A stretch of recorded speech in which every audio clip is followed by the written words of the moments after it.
Alam mo bakit maraming tao hindi umasenso? Hindi dahil mahina sila, hindi dahil wala silang opportunity, kundi dahil punong-puno sila ng duda at takot sa sarili. Pero bakit kailangan natin alisin yan?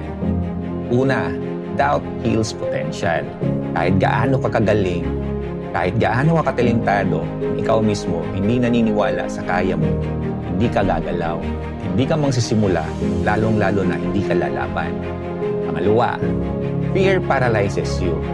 Takot mag-fail, takot mapahiya, takot sa sasabihin ng ibang tao. Pero ang hindi mo alam, habang natatakot ka, yung opportunities na dumadaan sa harap mo, inawawala.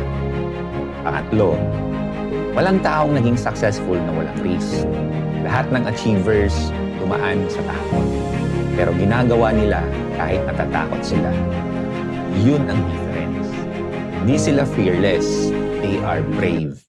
Pang-apat, your dreams depend on your courage.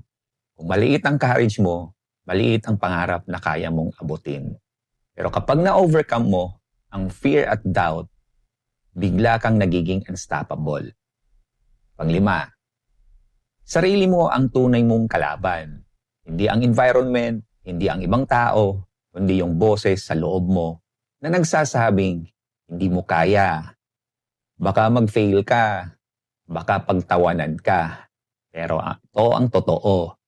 Kaya mo, deserve mo, at possible lahat. Basta handa ka maniwala sa sarili mo, kaya bakit kailangan mawala ang doubt at fears.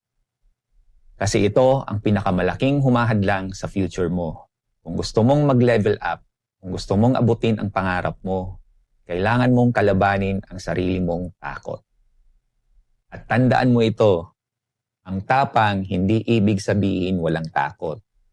Ang tapang ay ginagawa mo ang dapat gawin kahit natatakot ka. So if you want to succeed, start here. Believe in yourself, remove the doubt, face the fear, and watch yourself grow.